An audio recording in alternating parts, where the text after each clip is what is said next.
Shalom saudara-saudara yang dikasihi Tuhan Yesus Kristus. Selamat pagi, selamat berjumpa dalam renungan pada pagi hari ini. Selamat beraktivitas dan selamat melayani Tuhan. Kita bersyukur karena kemurahan Tuhan. Hari ini kita boleh bangun dengan kekuatan baru. Semua karena anugerah Tuhan. Saat ini sebelum kita mendengarkan renungan firman Tuhan, marilah sama-sama kita berdoa. Bapa kami yang di sorga, Bapa dalam nama Tuhan Yesus Kristus, Tuhan dan Allah kami yang baik, kami bersyukur untuk berkat kemurahan-Mu, di sepanjang malam Tuhan sudah lindungi kami. Dan pagi ini kami boleh ada sebagaimana kami adanya. Semua karena berkat kemurahan Tuhan. Saat ini kami mau mendengarkan sabda firman-Mu. Jamah hati kami Tuhan, berikan pengertian yang baru, untuk kami memahami firman-Mu dan taat melakukan kehendak-Mu. Dalam nama Tuhan Yesus, kami berdoa. Haleluya. Amin. Saudara yang terkasih, ayat pembacaan Alkitab kita hari ini terambil dari 2 Korintus 3 ayat yang ke-1 sampai 4. 2 Korintus 3 ayat 1 sampai 4. Adakah kami mulai lagi memujikan diri kami, atau perlukah kami seperti orang-orang lain menunjukkan surat pujian kepada kamu atau dari kamu?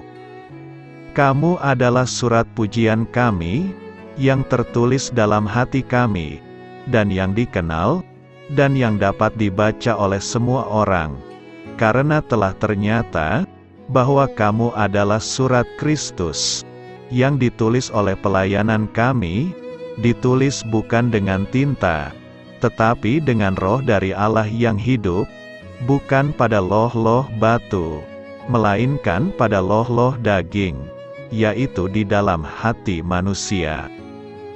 Demikianlah besarnya keyakinan kami kepada Allah oleh Kristus. Sahabat suara kasih, ayat emas renungan kita hari ini adalah 2 Korintus 3 ayat 3. Karena telah ternyata bahwa kamu adalah surat Kristus, yang ditulis oleh pelayanan kami, ditulis bukan dengan tinta, tetapi dengan Roh dari Allah yang hidup, bukan pada loh-loh batu, melainkan pada loh-loh daging, yaitu di dalam hati manusia. Judul renungan kita hari ini adalah Mengubah Hidup Kita Sepenuhnya, ditulis oleh Warren Wiersbe. Sahabat suara kasih, waktu Tuhan memberikan hukum, Dia menuliskannya di atas loh batu, dan loh-loh itu ditempatkan di dalam tabut perjanjian. Walaupun orang Israel bisa membacanya, tapi hidup mereka tetap tidak berubah, karena hukum memang bersifat dari luar. Sementara perubahan itu membutuhkan dorongan dari dalam. Orang-orang yang bekerja di bidang hukum, mungkin bisa menegur kita dengan berkata, lakukan ini atau jangan lakukan itu. Tapi mereka tidak bisa memberi kita kekuatan untuk taat atau patuh. Bahkan kita bisa saja menaatinya karena terpaksa. Artinya kita tidak melakukannya karena dorongan dari hati. Akibatnya kita pun berubah menjadi pribadi yang lebih buruk. Tapi kasih karunia Tuhan mengubah hati. Roh Kudus memakai firman Tuhan dan menuliskannya di dalam hati kita. Orang Korintus adalah orang berdosa yang sangat jahat terhadap Paulus yang mendatangi mereka. Tapi pelayanannya tentang Injil kasih karunia Allah justru mengubahkan hidup mereka. 1 Korintus 6 ayat yang ke-9 sampai 11 mengatakan, atau tidak tahukah kamu bahwa orang-orang yang tidak adil tidak akan mendapat bagian dalam kerajaan Allah. Janganlah sesat, orang cabul, penyembah berhala, orang berzinah, banci, orang pemburit, pencuri, orang kikir, pemabuk, pemfitnah, dan penipu tidak akan mendapat bagian dalam kerajaan Allah. Dan beberapa orang di antara kamu demikianlah dahulu, tetapi kamu telah memberi dirimu disucikan, kamu telah dikuduskan, kamu telah dibenarkan dalam nama Tuhan Yesus Kristus, dan di dalam Roh Allah kita. Pengalaman mereka tentang kasih karunia Allah jelas lebih berarti dibandingkan surat pujian yang disampaikan oleh guru-guru palsu. Orang-orang percaya di Korintus selalu ada di dalam hati Paulus, dan Roh Allah menuliskan kebenaran di dalam hati mereka, hingga perlahan mengubah hidup mereka sebagai pewarta-pewarta Kristus yang hidup. Ujian pelayananlah yang mengubahkan hidup, bukan berita-berita atau data-data statistik. Akan jauh lebih mudah bagi para penegak hukum menyombongkan diri, karena mereka bisa mengukur pelayanan mereka dengan standar dari luar. Orang percaya yang dengan penuh kesabaran melayani dengan pimpinan Roh Allah, harus menyerahkan hasil pekerjaannya kepada Tuhan. Sahabat Suara Kasih, sebelum Paulus membawa Injil Kristus, hidup orang-orang Korintus dipenuhi dengan kesombongan. Untungnya pelayanan Paulus, yang dilakukan dengan penuh dedikasi, membawa perubahan besar atas mereka. Marilah kita renungkan. Jadi hari ini mari kita bertanya, apakah kita sudah menaati firman Tuhan karena dorongan dari dalam hati? Sudahkah firman Tuhan terukir dalam di loh hati kita, dan mengubahkan hidup kita sepenuhnya? Jangan sia-siakan kehidupan baru, yang sudah Tuhan tawarkan untuk kita alami hari ini. Amin. Tuhan Yesus memberkati. Sahabat Suara Kasih, demikianlah renungan firman Tuhan pada pagi hari ini.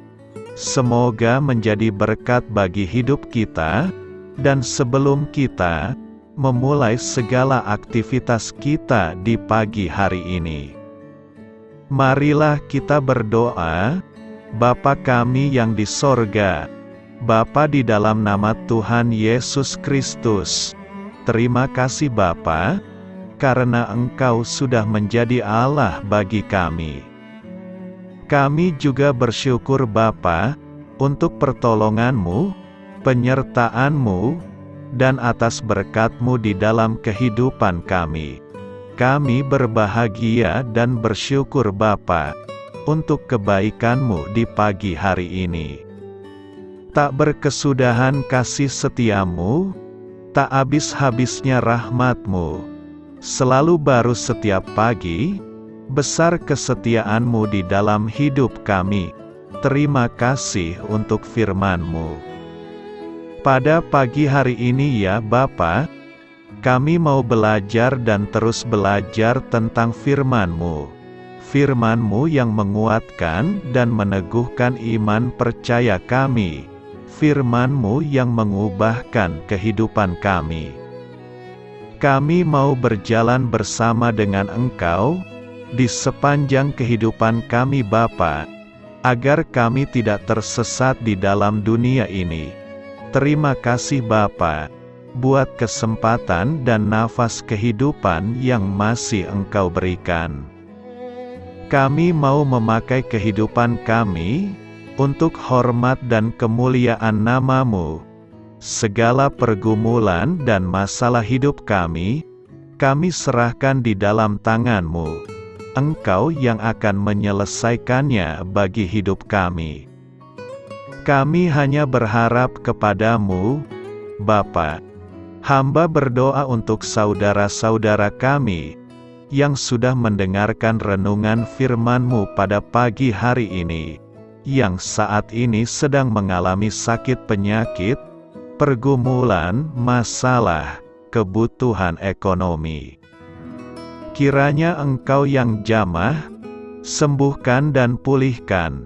Berkati juga perekonomian mereka, serta berikan jalan keluar di setiap pergumulan masalah yang mereka sedang hadapi.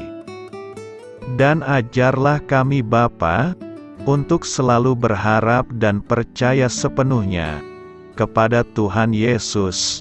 Kiranya Engkau yang terus memberkati kehidupan kami, keluarga kami, dan sanak saudara kami, daerah tempat tinggal kami, bangsa dan negara kami, pemerintah-pemerintah kami, biarlah semuanya dalam perlindungan-Mu Bapa, dan jadilah sesuai dengan kehendak-Mu yang terbaik di dalam kehidupan kami.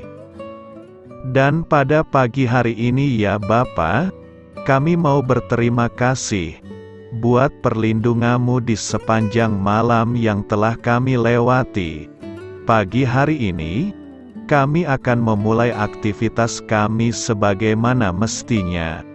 Kami yakin dan percaya, perlindungan-Mu tetap ada di dalam hidup kami, dan juga di sepanjang hari yang akan kami lewati ini. Terima kasih Bapa, inilah yang menjadi doa dan permohonan kami. Dalam nama Tuhan Yesus Kristus, kami berdoa, amin.